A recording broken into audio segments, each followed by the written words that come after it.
Oba! Canal Dicionário Literatura.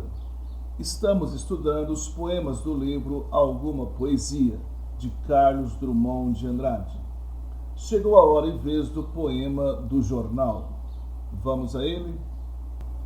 O fato ainda não acabou de acontecer e já a mão nervosa do repórter o transforma em notícia.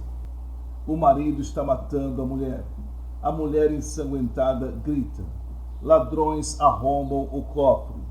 A polícia dissolve o mitin. A pena escreve. Vem da sala de linotipos uma doce música mecânica.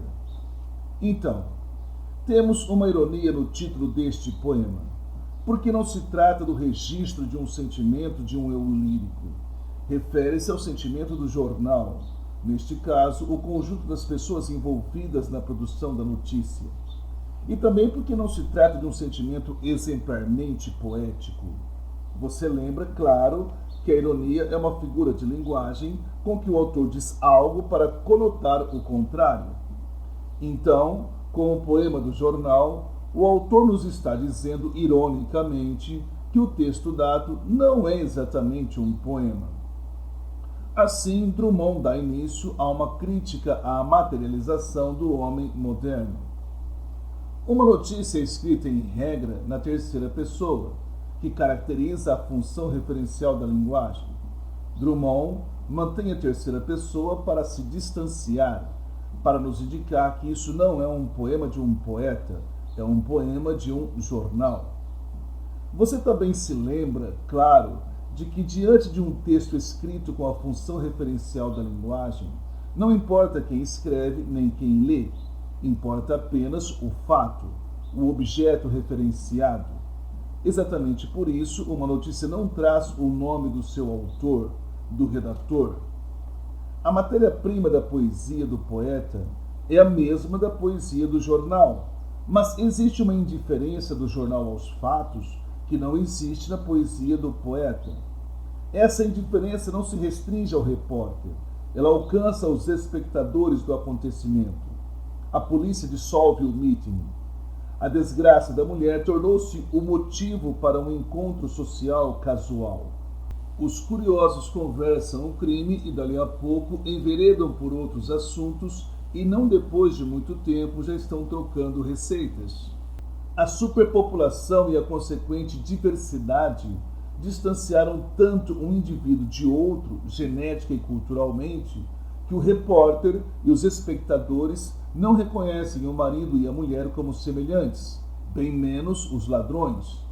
A superpopulação está sempre acompanhada do seu característico anonimato. Essa constatação é impactante na época da publicação do livro Alguma Poesia, quando a população mundial passou de 1 para 2 bilhões de humanos em apenas 130 anos. Dobrou entre 1800 e 1930. Para você que não viveu no século passado, linotipos são linhas de chumbo onde as letras são gravadas em relevo, como se fossem carimbos. Essas gravações, em porções de chumbo derretido, são feitas em máquinas chamadas linotipias. Os jornais, até a segunda metade do século XX, usavam as linotipias para compor suas páginas em linhas de chumbo e depois carimbar as folhas de papel jornal.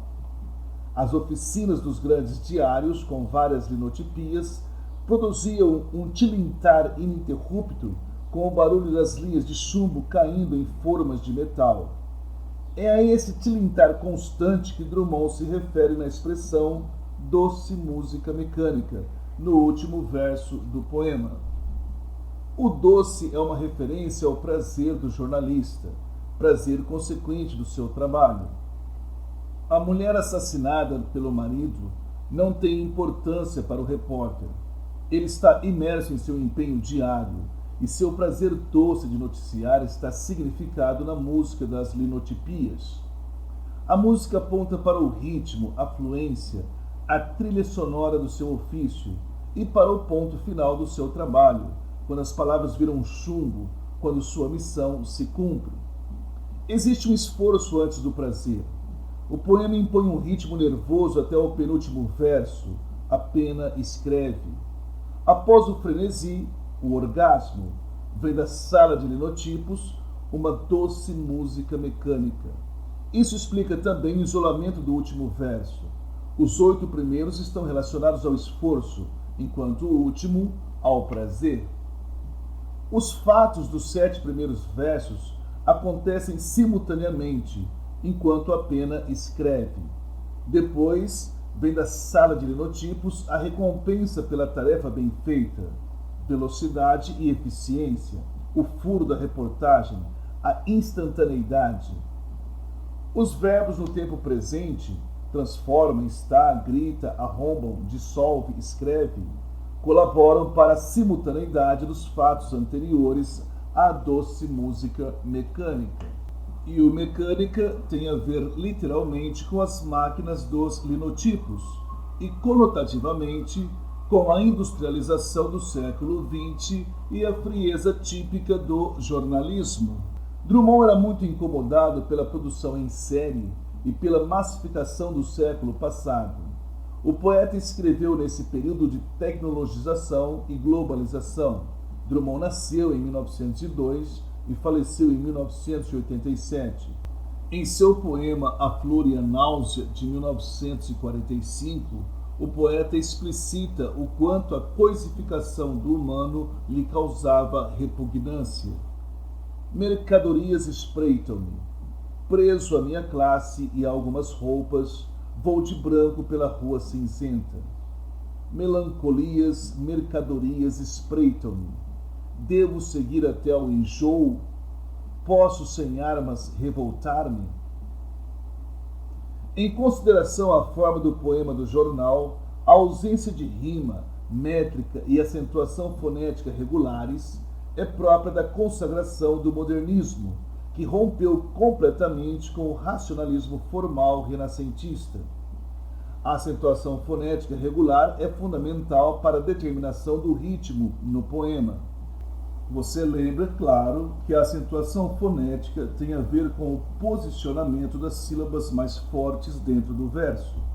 Por exemplo, nos versos decassílabos heróicos, as sílabas enunciadas mais fortemente são sempre a sexta e a décima.